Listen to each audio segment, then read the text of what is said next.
one of the things that you mentioned in our last conversation was the blind spots that leaders have today.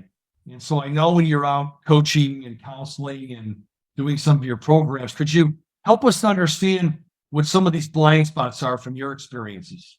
Yeah, I mean, well, blind spots are like, first of all, I've worked with business owners for, over 20 years, right? And I think from my experiences, these blind spots, they can kill or seriously damage an otherwise very healthy business. And I see too many leaders that don't know what they don't know, and they're not really interested in necessarily finding out either. But the problem is that there are predictable ways that these blind spots kind of show up, and there's predictable ways to make sure that you can mitigate them. But it's basically impossible to be effective as a leader, as a business, with these dangerous blind spots all around you. And you get so many people that started out in business, like myself, and I, and they never really anticipated that someday they would be leading a business. They didn't anticipate that they would have employees and that they would have departments and things like this. And then fast forward 10, 15, 20 years later, they have that. And they have the blind spots that have come along with it, but they haven't necessarily developed the leadership skills to sort of counter it, right? And yeah, it's a common challenge throughout business for sure.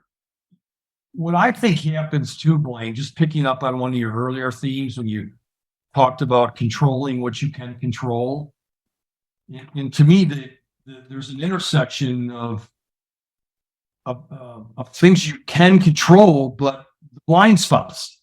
I mean, and I believe there's an awakening or shaking people up in a nice way to say, listen, let's think about the pathway of where you're going, the goals and the vision and your mission, where you're trying to go and things. And then when you start to say, what's in your control, what's out of your control, I think what happens many times is those controllables many times are areas of development or those blind spots. Yeah. So, you're missing something here. You're too close to the action here. You're not, you need to look at this thing a little bit differently here. You're not looking at this thing properly. Is that what we're talking about here? I see that coming together from my consultancy. Is that similar to what you're running into as well? Very much. Like you just see so many people that are they're so busy working in the business, right? Yeah. That they don't ever work on the business.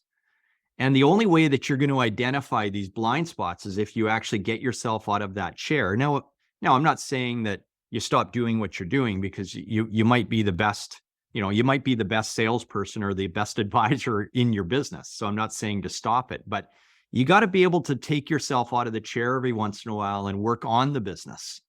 And that's where you'll identify these blind spots that very, very easily could be around you. So I think I see so many leaders reacting to things around them versus being proactive towards those things.